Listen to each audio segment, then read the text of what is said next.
Welcome back to Erie's Witchcraft. Today I don't feel very good, so I'm not gonna be on camera, but you know, this'll work. Because I really wanted to do this VR to Saturnarium. Um, Her favorite tarot cards, but not so obvious, and I've seen quite a few others in the community do this. And I kind of want to put my 2 cents in and my favorite tarot cards and why and how I view them. Now, I know a lot of us can interpret them differently, and these are just my points of views on the cards that I picked and my opinions in the way that I see them. So let's get started. I am using Hush Tarot, a gift from Rochelle, Amethyst Ascension, and I'll be doing a walkthrough of it soon on my channel, but shout out and thank you, doll. I adore these. It's kind of become my new favorite deck, actually. Sorry, my hands are a bit shaky. Really not well today, but we're gonna push through it, aren't we, guys? Alright, so the first card that I had picked is the Hermit. And I love that card, and I love how the owl is depicted as the hermit, because out of all the birds, the owl is kind of known as the odd man out in some lore and myth, so I think that's perfect. Anyway, so the reason I resonate with the Hermit so much is how many times in life have we all felt alone or solitary in our thoughts or beliefs, or to just soul search and achieve self-awareness and our inner wisdom. This is the best way, in my opinion, to know thyself. Some of us are afraid of being alone, of being solitary. We find security in others and comfort, but I find it important to find these aspects in the self. The act of truth-seeking, questioning the world, as well as knowing when to take action and when not to, being that observer. And you can use it as an opportunity to repair your own spirit when this card shows up. I think that's very much what it's telling you to do. The next card that is my not so obvious favorite, although others may commonly choose this, I believe I have quite a different view with the Strength card than most people. Yes, I do think when this card appears, it's good, the message of it is kind of taming the animal, the wild instinct. To me, this card really reminds me of the god Thor.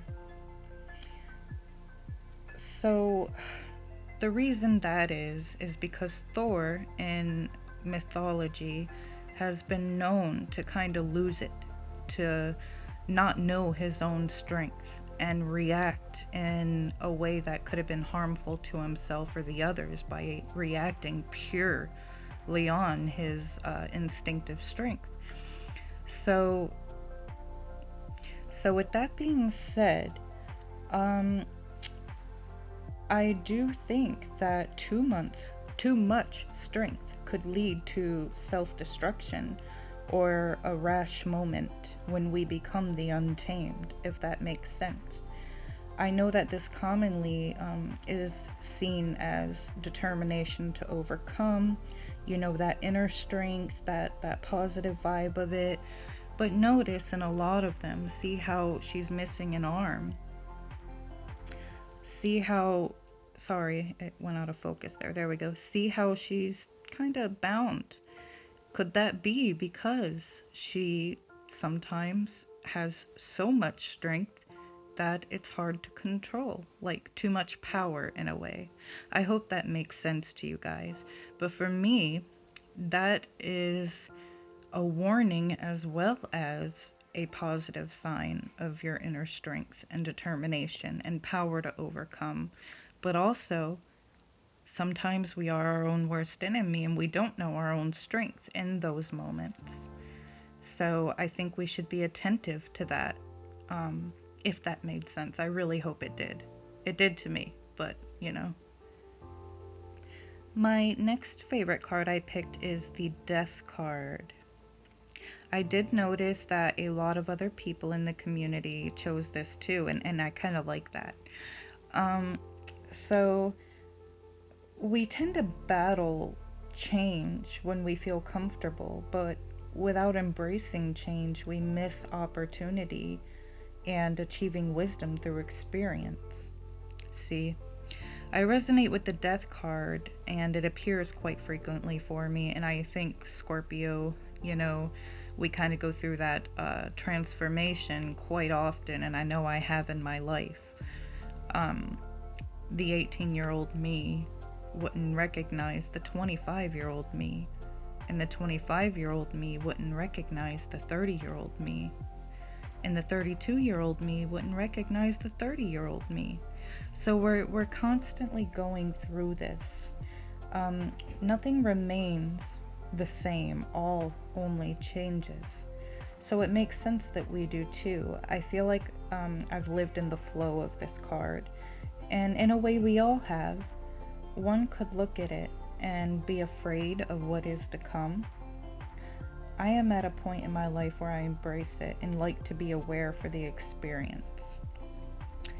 And I think the Death card is a good representation of the natural flow of life and growth that we all go through and experience, individually, yet collectively.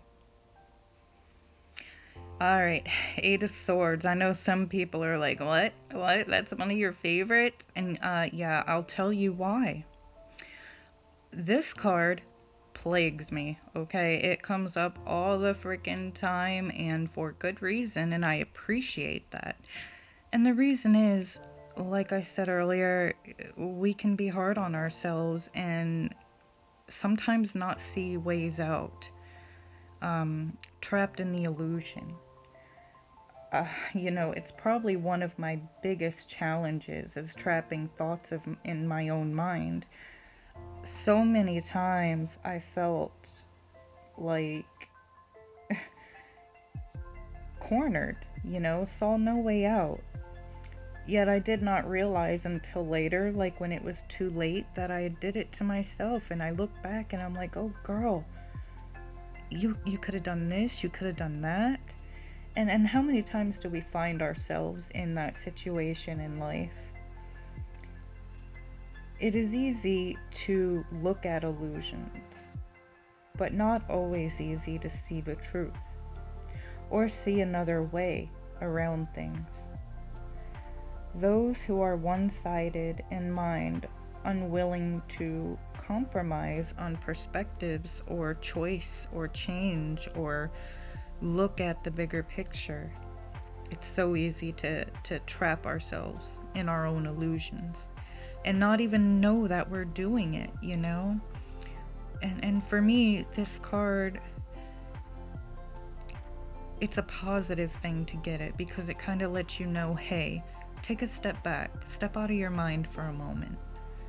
See what's really there and what you can do about this situation.